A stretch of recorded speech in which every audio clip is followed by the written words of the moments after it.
Ahead and get started. My name is Karen Bateman, and I am the Florida Guidance Counselor.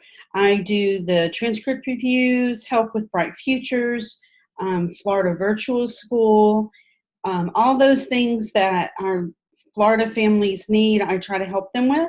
And so today what we're working on is your planning sheet for Florida success in A, attending college, and B, getting the Florida Bright Futures. So let's start out with a credit. Starting in 9th grade, and sometimes in 8th, but mostly 9th, students taking courses will earn credits. And so they earn 1 credit for a full year course like Algebra 1 or Biology. So every semester, when you enter grades, you would enter in a half a credit. Some courses like health or government or economics would be 1 semester courses, and those would be worth a half a credit. And so we'll kind of talk about that moving forward. A credit basically equals 150 classroom hours.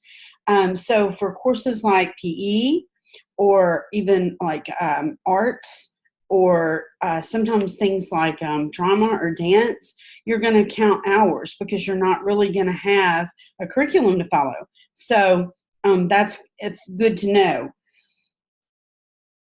And then 75 credit hours is a half a credit. Now we recommend that your student earns 6 to 8 credits per year. And by doing it like this, they end 12th grade with enough credits up to 32 to graduate. We really don't recommend more than 32. Colleges sometimes kind of doubt that your student has earned that many unless you've done some dual enrollment. So what I also recommend is in 9th and 10th grade that you kind of hit things a little hard. Go ahead and get those 8 credits, because by the time your student is in 11th and 12th, sometimes they want a job that's going to take time away from school. Sometimes they are doing the dual enrollment classes, so that takes time away. And sometimes they just are not quite as focused as they are in 9th and 10th. So go ahead and do those 8 credits in 9th and 10th, and you'll have a little wiggle room. I'm sorry. Oh, goodness gracious. I'm so sorry I yawned. But you want to have a little bit of wiggle room at the end because of all these other things, looking at colleges and senioritis hit. So be sure and do that. So what we want to start out with is, if you'll look on the planning sheet, you'll see that we're going to start with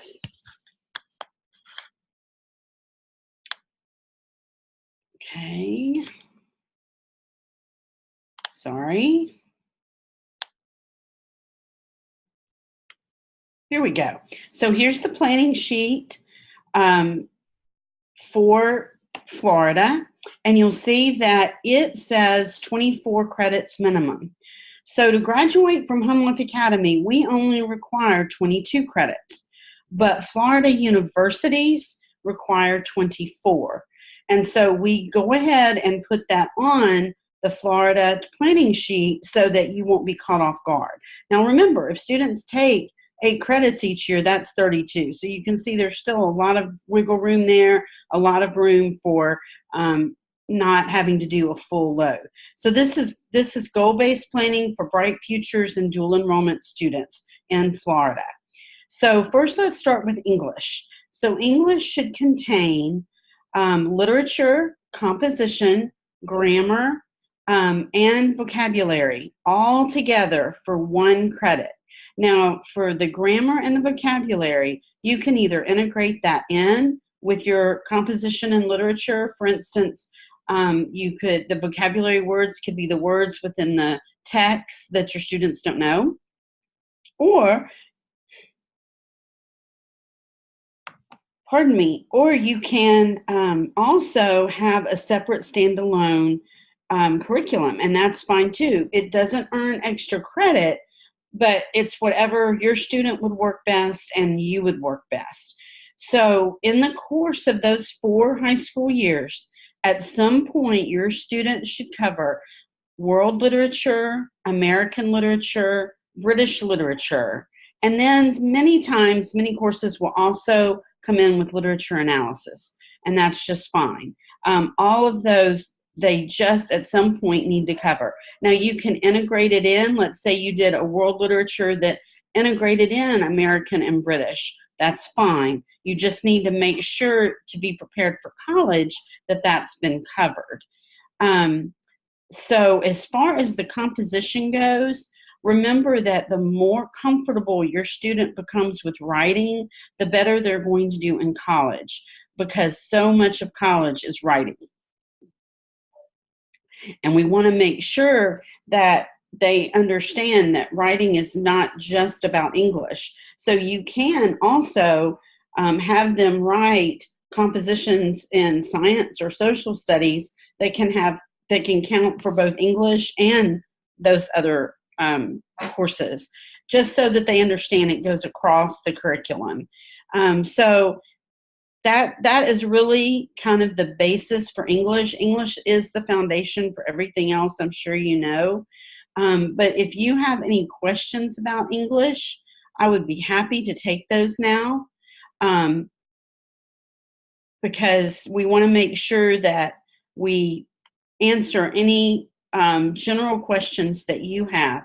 If perchance that you have a question that is maybe more just for your student, if you'll email me at Karen, Karen, at homelifeacademy.com, I would be happy to email you back on those questions, because we want to make sure that everybody gets all their questions answered. So if you have any questions about English, just let me know.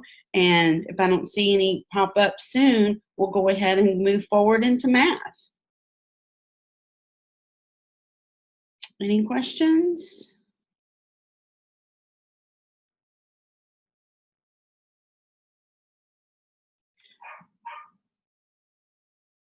Okay, well, let's talk about math. And if you do have something that you're working on, a question with English, go ahead and send it, and we'll hit it in the next break. Oh, wait, one popped up.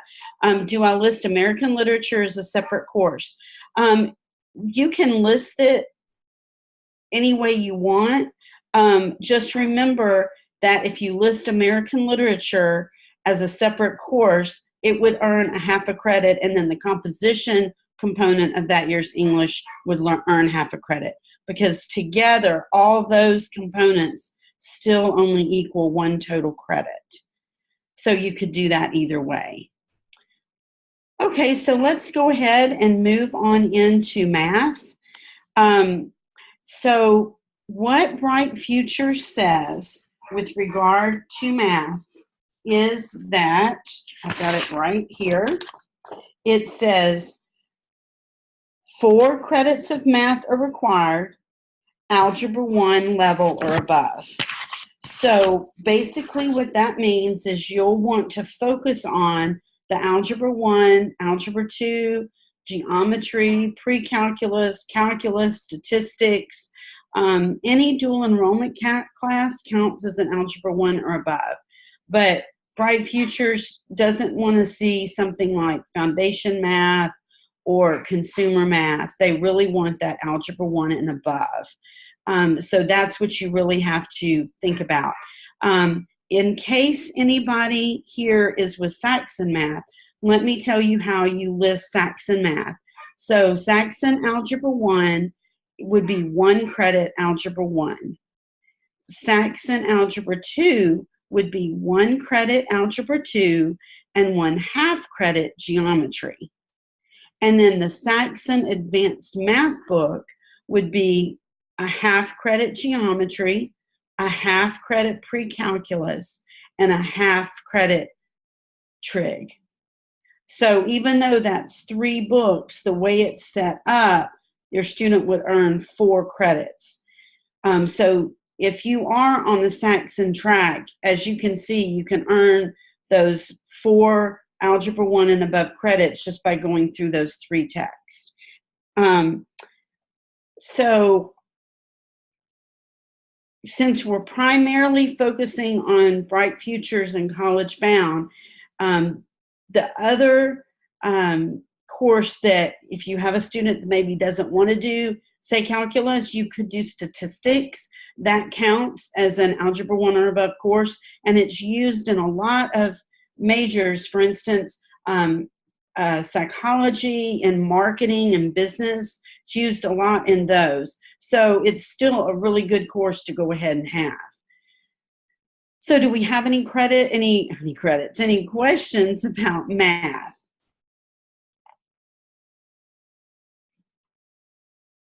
Also, a note that I just meant to talk about in English, for the Bright Futures, it specifically says English that must include substantial writing.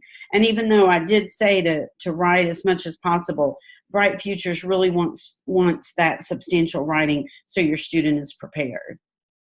Okay, so I'm not seeing any math questions, so let's move on to science. So science has a lot of ways that you can go, and many times you can really take advantage of your student's specific interest. So you want to have 3 lab sciences for your science part of the transcript. And many times they're going to want to see biology and chemistry as 2 of those.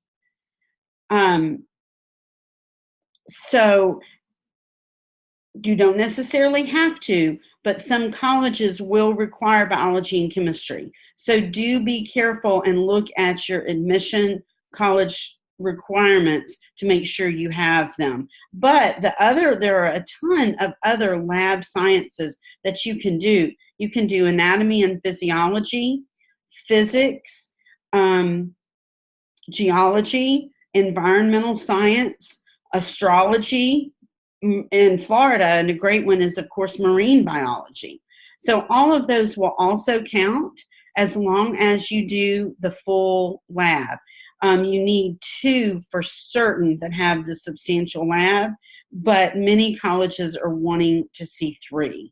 So we had a question pop up about having math and science be honors. So the benefit for the honors courses in Florida is that Bright Futures does accept weighted GPA. And to get Bright Futures for the Florida Academic Scholarship, your student must have a 3.5 GPA, whereas the Florida Medallion, they must have a 3.0. So if your student has struggled with something and you're concerned about that, it never hurts to have some honors classes. Now, we're very specific on what can count for honors. A lot of times math doesn't have a whole lot of options for adding in honors, but science and social studies and English does. And it all determines on what you supplement with. If you're just using a standard curriculum, it's going to be a standard grade. But if you come in and you have your student write 2 extra papers and maybe read several biographies and, present a speech about them or something like that, then you would include that in that course information that you do in Apple Core, and we can give it that honors designation, which then weights their GPA. So there is more information about the honors classes on our website under specialty courses. So if you have time later, you can look that up just to kind of see what things would really count for honors. But it really involves your student kind of going over and above. But if you have a student that wants to go into pre-med or pre-vet, anything like that, I think it's worth the extra time and dedication to go ahead and do extra learning so that your student does show those as honors. So are there any other, oh, wait a minute, not quite yet done, sorry. I think I need some more caffeine today.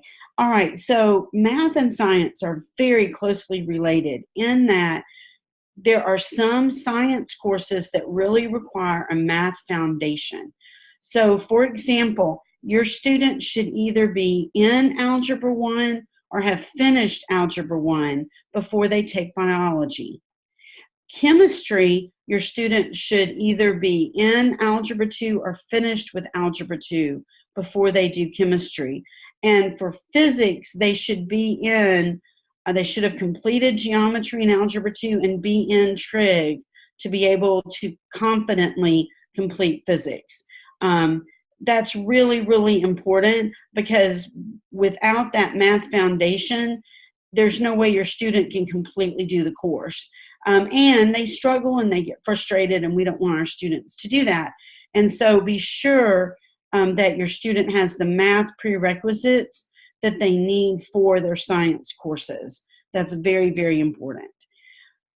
So any other questions regarding science? Okay, so let's move on with social studies. So for Florida Bright Futures, the first thing you have to have is 1 credit of U.S. history. That should cover discovery to present day. There are some curriculum programs that break that up and have it as U.S. History 1, which covers discovery through the Civil War, and U.S. History 2, which covers Reconstruction through present day. If you want to use a curriculum that does it that way, that is just fine. You would just label it as U.S. History 1 and U.S. History 2, and that would be just fine for Bright Futures as well. Bright Futures also wants to see U.S. government and economics, and these are 1 semester, 1/2 credit courses, but they are required by probably, I hate to say all because somebody will catch me, but most all Florida colleges will require that government and economics. And then you also might want to do a world history or a world geography course. That should get your student into any college in Florida and have them also prepared for the Bright Future Scholarship. So do we have any questions on social studies? So when you look at the social studies, the planning sheet, you'll see U.S. history is down under required courses, but then the rest of the social studies are up above in social studies. So you have to have 3 total credits, but one of those has to be U.S. history. Can you take biology if you are not in Algebra 1? It will make biology really hard. So I would maybe recommend that they wait and take biology until they are in Algebra 1. If they're already involved in that class and they're doing okay, you can go ahead and keep it. Or you could rename it Intro to Biology, because they probably are not going to be able to do all the math. But with some individual teaching, they can make it through biology. So it just, we don't want our students to get frustrated. So make sure that you give them the prerequisites for their science. So macro and microeconomics does count as economics. Usually a high school level course is going to contain both, and it's still going to be a 1/2 credit, 1 semester course. If your student takes it at the college level doing, say, dual enrollment, it's going to be divided there, and they can earn credit in macro and micro. But as far as just for graduation, all you would need would be that high school level, which introduces you to both macro and micro.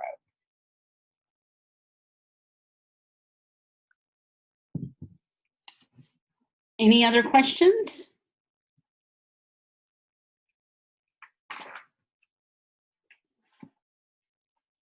Okay, so let's move down to some other required courses in Florida. First, they've got to have 1 credit of PE.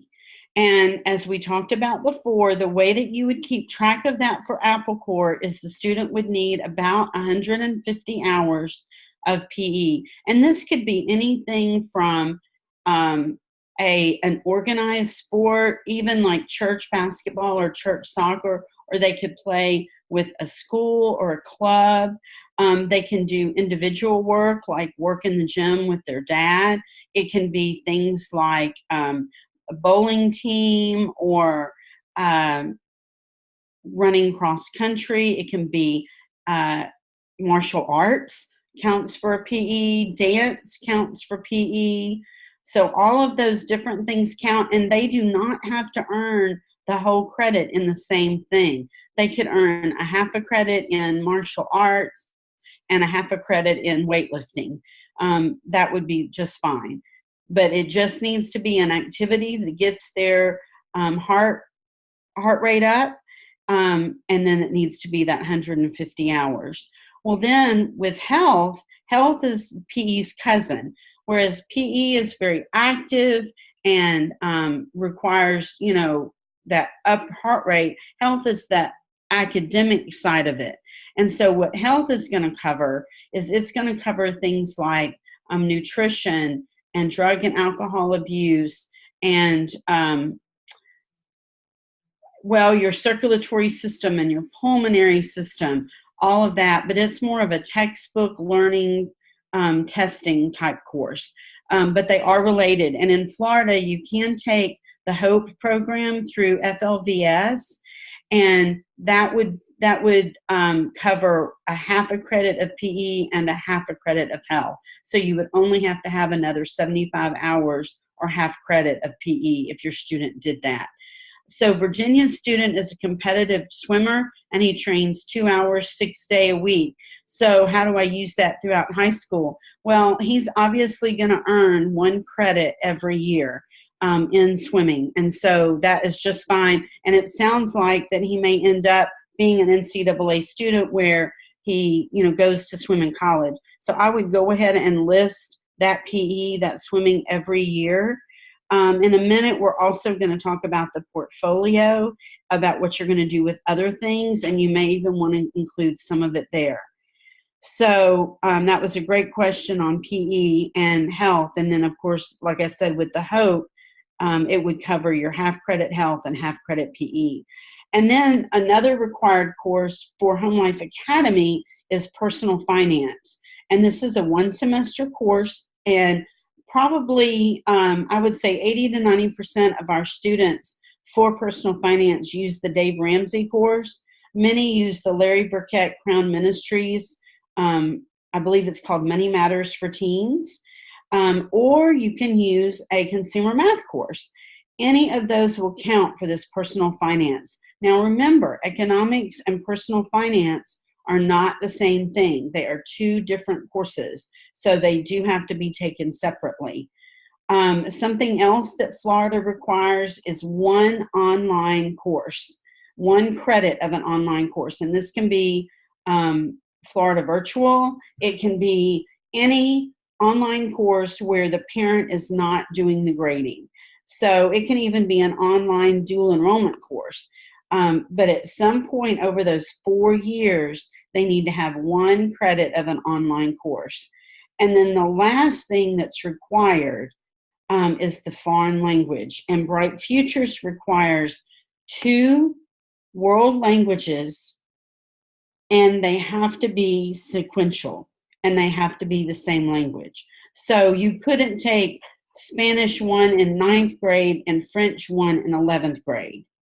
That wouldn't work. It would have to be Spanish 1 in 9th and 10th, or French 1 in 10th and 11th. Also, ASL, American Sign Language, is considered a world language, and it does count. So for Bright Futures, you know that your student is going to need 2 credits of the same foreign language, taken one right after the other. Now, some other courses that many colleges want to see but are not required for graduation or Bright Futures would be a computer course. And that can be anything from programming to coding to computer applications. Colleges want to see that. They also want to see a visual or performing art. And that could be anything like painting, drawing, sculpture. It can be instrumental music or vocal music. It can be dance. Dance is one of those things that can be a PE 1 year and sorry, I'm stuttering over my words here. It can be a PE 1 year and a performing art the next year. And so that's pretty cool. But anything like that can definitely work. And then your other electives might be Bible courses, or maybe your student is really into science and wants to take 4 science credits instead of 3. Well, one of those would then become an elective because 3 is all that's required. So, does anybody have any questions about the required courses or the electives or what would count? I'm going to give this just a minute because we covered all 3 sections.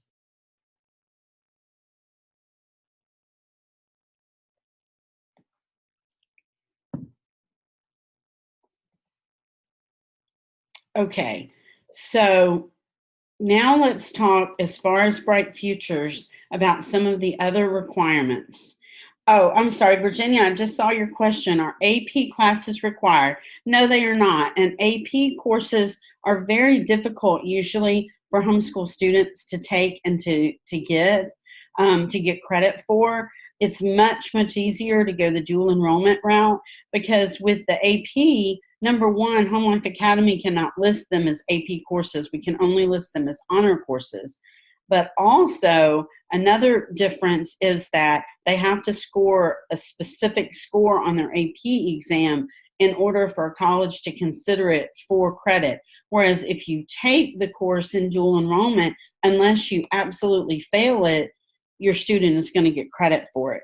So AP really is not as friendly to homeschoolers as something like dual enrollment or even CLEP. So I would suggest kind of going that route. But no, those are not required for Bright Futures, and they're not required for college entrance. It's just whether or not you already have college credits. So don't worry about that. Yes, I'd be happy to repeat the names of the personal finance courses. A lot of students will do the Dave Ramsey course. I would say probably about 80% of our students do the Dave Ramsey course, and many churches do it. If your church goes through it and your student or your family participates in it, that definitely will count. Another one is the Dave Ramsey Crown Ministry course, and I believe that's called Money Matters for Teens. And then a third way that you could get that half credit is to do a consumer math course. Becca offers that. I think Bob Jones does. And then I think that Teaching Textbooks also has a personal finance course. So, no, I'm sorry. It's not Teaching Textbooks. It's Math UC. I think it's called, I don't know if it's called Consumer Math, but that's what it is. So you can check on that. But any of those options will allow your student to get that personal finance half credit. So if Florida Virtual offers the AP and my students take any of them, should I list them as honors? Okay, Virginia, how that works is you would list it as honors with Home Life Academy and Apple Core. But then what you would do is you would send that Florida Virtual transcript to the college when your student applies. And that way they see that that AP course has been done with Florida Virtual and they have the official transcript. So it can definitely work if you want to do it through Florida Virtual. That would be just fine. But you would list it as honors in Apple Core. Okay, so now going into back to Bright Futures, there are 3 components to qualify for Bright Futures. The first is, and you know what, I'm going to go ahead and take this off of the planning sheet. So the first thing that you need are the courses that we talked about. The 4 English, 4 math, 3 science, natural science, 3 social science, which is your history, economics, government, and then 2 of the world language. That's what you have to have for the Bright Futures, the Florida Academic or Florida Medallion. But then the other two components is you have to have a specific, well, actually there are 4 components, because you've got to have the GPA, which we talked about, and then you have to have college entrance exam test scores, and that's either ACT or SAT, and then you have to have service hours. So let's talk about that for a minute.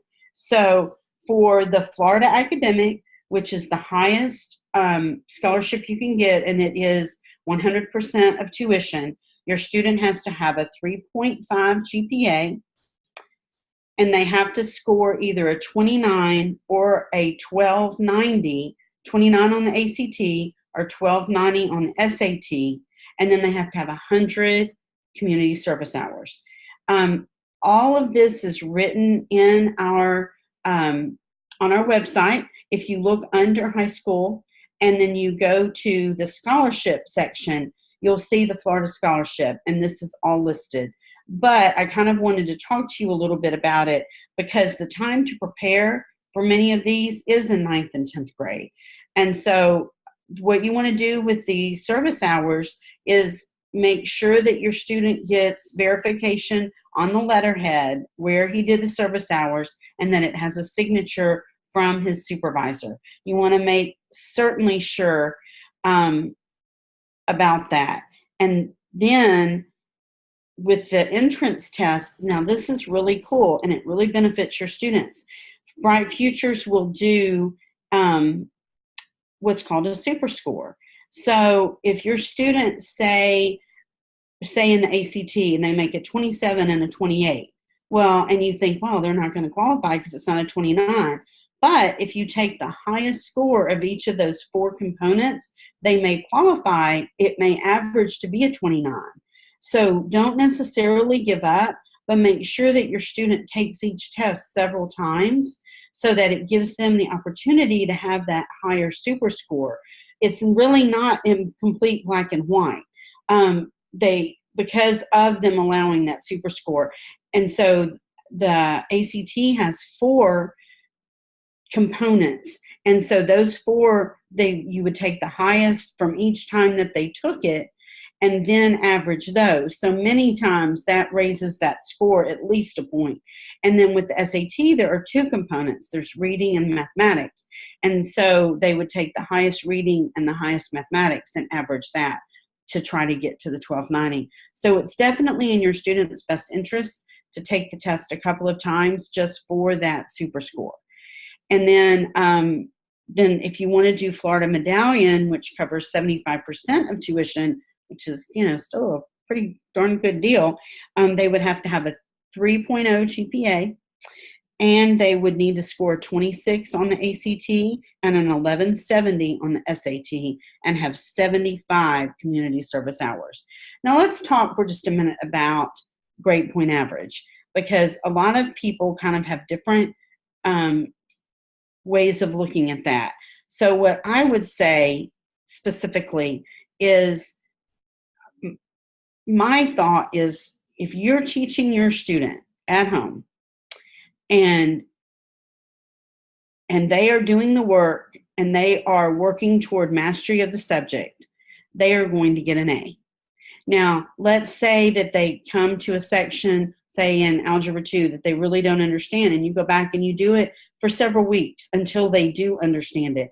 That would still be an A. They've still learned the material and mastered it. Since our desire is to make sure our students learn and move forward in a positive way, it's not unusual to see all A's. And it's, as long as your testing scores back that up, it's not a problem either. If they're in a course like a tutorial or a co-op course and they have a teacher, then of course you're obligated to use what the teacher uses, unless you supplement that course. But that to say, some people will say, well, homeschoolers get all A's. Well, they do, because we just don't move on until they know that work. And that's okay, because you don't have to move ahead. It's not like a traditional school where you've got 25 other students waiting. You want to make sure that your student is going to be able to accomplish their goals. And to do that, they have to learn what they have to learn. And so once they learn it, I'm all for giving an A. I don't see a problem with that at all. So I just kind of wanted to throw that out to you.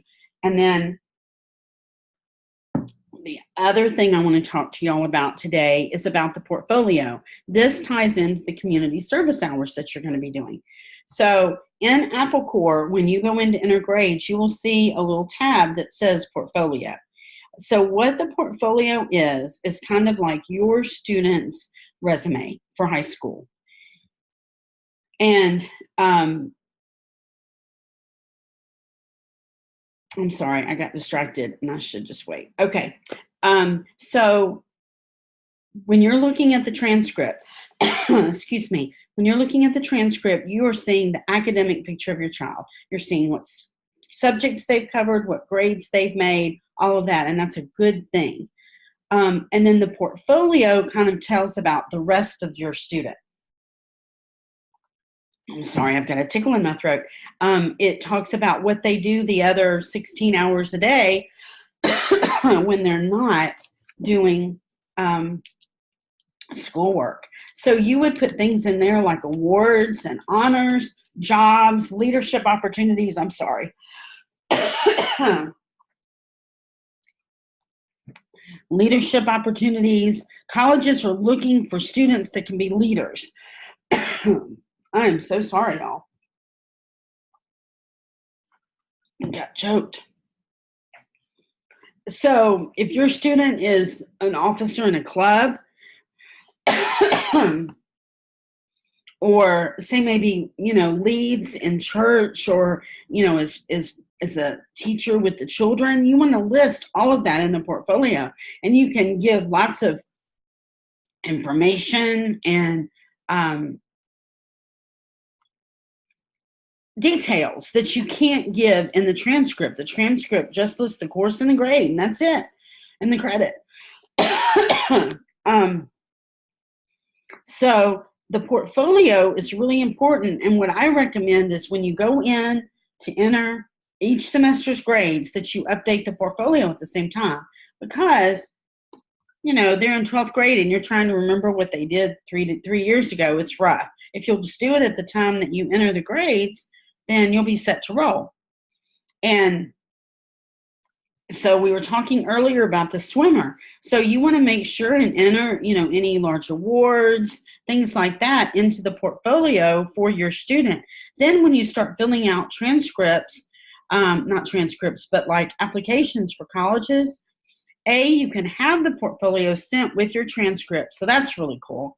But B, you can also use that to fill in their questions, because you'll have the dates and the official name of the awards and everything from when you remember it.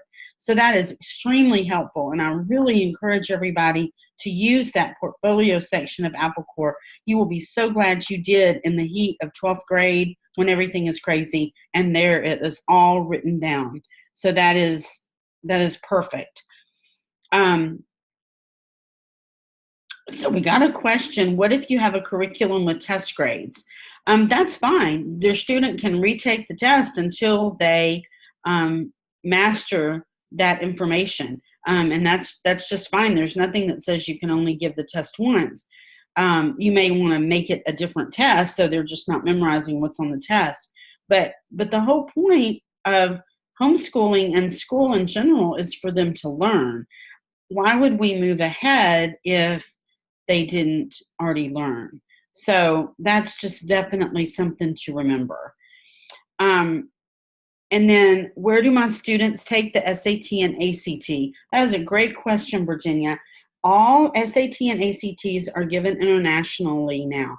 Of course, all we have to worry about is nationally. But to register for the ACT, you would go to www.actstudent.org, and you would fill out their, it's kind of a question answer thing that they have on each student, and you would register there. The ACTs are given 6 to 7 times a year. You can pick a school close to you. Make sure you register as a Home Life Academy student with our school code, which is 431-423. And all this is on our website. If you go to the high school and click on entrance test, I believe it is, then all this will bring it up. To register for the SAT, you would go to collegeboard.com and you would register for the SAT there. And I think it's offered 5 times a year. So the registration is super, super easy. It's all online. The tests are reasonably priced.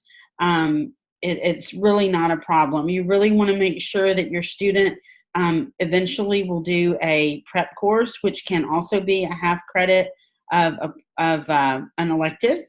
If you want to do an SAT prep course and or an ACT prep course, that's great. And let them take it several times before their middle of the junior year. The ACT statistics show that students score the highest in spring of their junior year. So you definitely want them to have had a couple of practice tries before that. The ACT can be taken up to 12 times. So obviously your time frame is not going to be a problem. Students can take them, multiple times without it causing a problem, without it hurting them. It's kind of about a practice makes perfect thing, and it's very much about time management. So that's how you would register for that. So the portfolio, again, is what is the rest of our student outside their academics. And colleges are looking for students that are leaders, students that do community service, students that are self-driven, all of that. So make sure that you include all these things that your student has done so that they can be considered for other scholarships other than academic. There are many, many other options open for them. And so we want to make sure they give it that. And let me throw this out for Florida families. If you have a student, and if you've gotten a transcript review from me, you have seen this written down. If you have a student that really wants to go to UF, University of Florida, you really need to get with them as early as possible. They have some very different requirements for homeschoolers, and we want to make sure that all of our students have what they need if that's where they want to go. It's very, very competitive. It's not that our students can't go there. It's just we want to make sure that everything is correct for them to go there. So if your student is seriously looking at UF, you need to talk to them, talk to their homeschool admissions counselor, and make sure that as you're planning, you're giving them everything that they need there.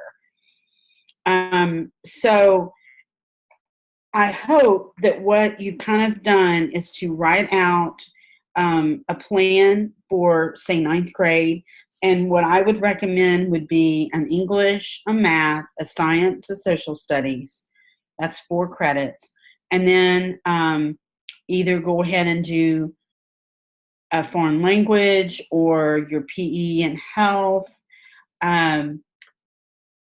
Go ahead and get that up if you can to 8 credits. If you think your student would do okay in 9th and 10th grade, that takes you up to 16 credits. So other than your English and math, which are required every year, you're getting close to finishing up your requirements. Then you can do some things that they might like to do. Maybe they want to learn photography, or maybe they do want to go and get a job and you think that would be good for them. They can earn high school credit for that, some, but it's still a life lesson, so it's really good. So that's definitely an option as well. So does anybody have any questions? Because I know we've kind of hit this pretty fast. I know time is very precious to y'all, and we wanted to make sure that we didn't take up too much of it. But I also wanted to give you all you needed to plan your educational plan for next year and to feel really confident going into high school. High school it was my favorite time to teach. I loved it. Kids are so much more independent, and we could really have discussions, and I just thought it was wonderful.